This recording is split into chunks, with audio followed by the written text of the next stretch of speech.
as I said, we also we do treatment. Treatment is supported by US government.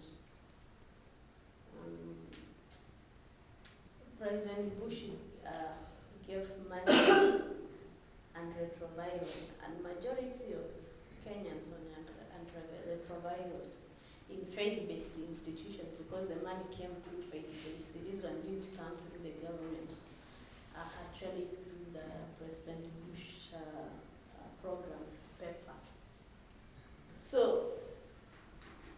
let's announce in a clinic taking vital signs in our treatment. Part of our treatment is the psychosocial support we give to the children. These are children who are HIV positive, and we bring them together for a play. We call it a supportive group, but it's not really supportive group because we found out some are not even allowed to mix with other children where they live. So when they come here, they have all these toys to play around, and then we can understand the problems they undergo through drawings or through these things they are doing with that. The way they arrange those toys, we engage them. As you can see, the walls are drawn. This is one of our HIV center. It's a big center with viral load and CD4 and all the basic checks on HIV. So as you see, the walls are drawn just to be attractive to the children and to help them adjust to the environment. We have different groups, as I said, of supporting groups for right from those small children. These are groups below 8. No, this is below 10 years, and these ones are 10 to 15 years. These are below. We visited, and they know. These ones, all these children knows where they are taking their antiretrovirals, and it's a long journey. It has to start. It has to start as when the child really wants or starts asking questions on the drugs or the sickness. So it depends on a child. If a child really you can see is interested to know and can understand, you start giving information as much as possible, as young as it's possible. So all these ones know they are taking ARVs because they are HIV positive.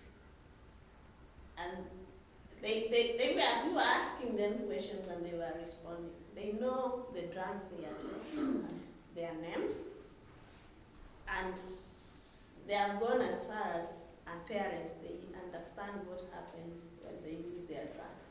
This group is the same group.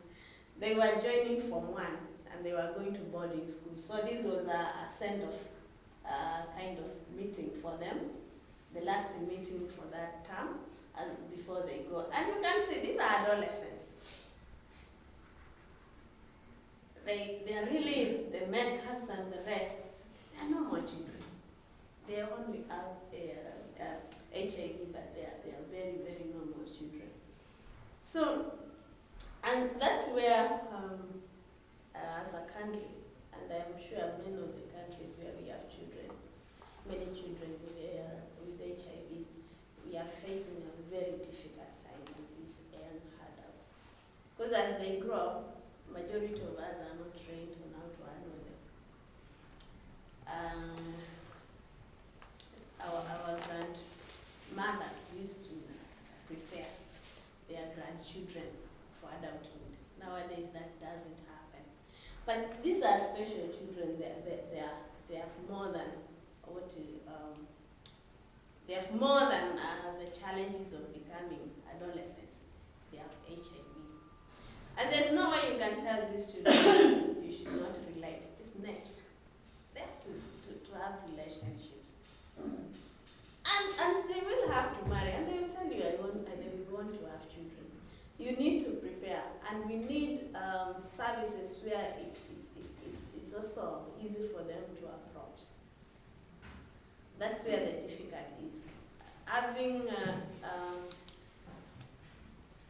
having a conducive area where they can be free and express themselves, and it's also welcoming for them. Because as I say, these ones are going to secondary school. They're healthy. It's possible if they don't get support in their new environment, they will stop taking antiretrovirals. Then what happens? They get down to opportunistic infections. So we really need to take care of this, or to know how to take care of these children, especially having an environment where it's good for them to express themselves and to be helped. I put up here our main current challenges. I call them current because every time we get new challenges. And so it's so challenging that it's difficult even for the country, even for the world to come up with ways of taking care of conducting the challenges. Stigma is still a very big issue. Right from self-stigma, and that's where it starts. From self-stigma, and then we have family stigma, we have community stigma, and we have even stigma in our faith groups. So still stigma is a big issue, and that's where the greater fear is, because it's only when we eradicate or we bring stigma to a stop that we will not have new infections.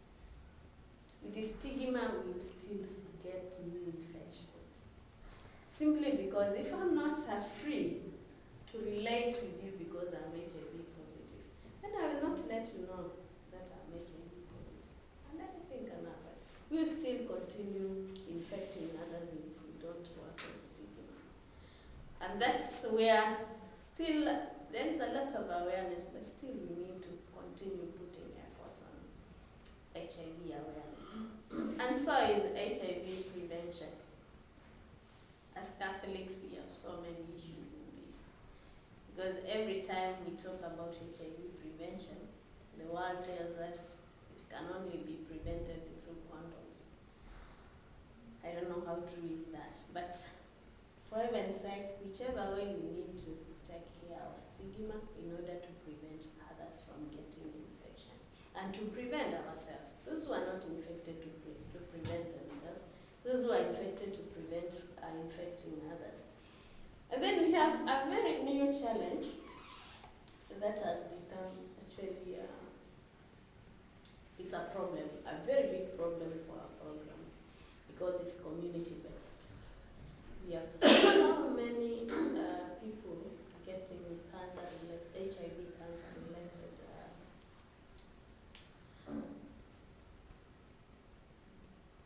diseases, and it's so difficult because for one, we are not good at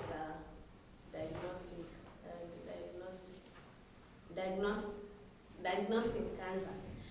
So we get to know people who have cancer when they are in stage 3 and stage 4. And at that stage, nothing much can be done. Even now to take care of those who already have cancer, especially at stage 4, at stage 3, we have a lot of pain. And you need to be supported psychologically, physically, but we need to come up with solutions for this. If we can detect cancer earliest possible, the better, because we'll be able to take care of those who got it. It's easy to it's even possible to treat cancer at its early stage, but when it's at late stage, there isn't much that can be done. So we have a challenge of cancer right now. We have many people in our community with cancer.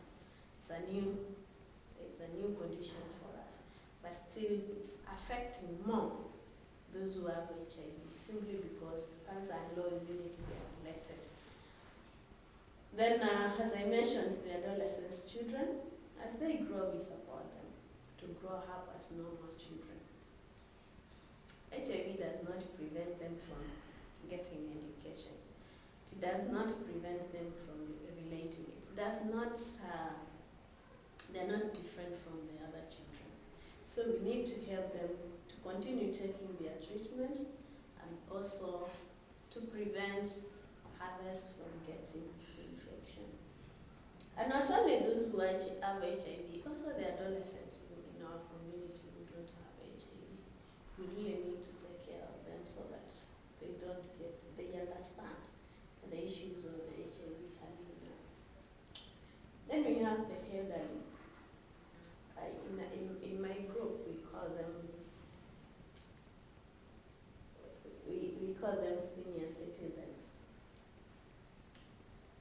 And this is a very delicate group because what we found out during our support group meetings, they were not, many of them don't attend. Actually, almost all of them. You find them once in a while, once in a month, or once in 3 months, you see them and they disappear.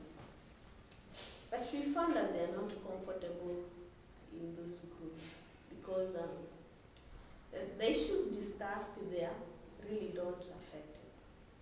They have their own problems which are not discussed in a common support group. So we formed the senior citizens support group, and as I say, aging has its own problems. For women, they are getting into menopause and they have HIV.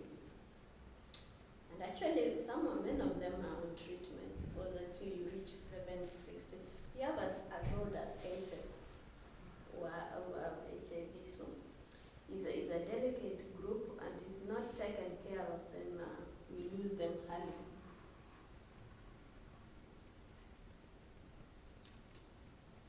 Good. I think I was fast enough. And it's good because there are so many things I can talk about HIV and about what we do. But it's good when you ask questions, I get to know exactly what your line of interest. Well, what I will say, it's actually this time I had a very good opportunity. Because CAFOD is not an office. Because when I hear CAFOD, I know an office in London because I've been there before. But I found out CAFOD is more than the office. Actually, the office is not CAFOD. CAFOD is outside there. People are making things happen. The volunteers, I had time to interact with them, and that was the most important time for me because those people are men and women. Some of them retired, but not tired. We were doing a lot of work for CAFOD. And we could see their energy in doing that and how they love doing it, especially for that poor child, for that sick child, for that community that needs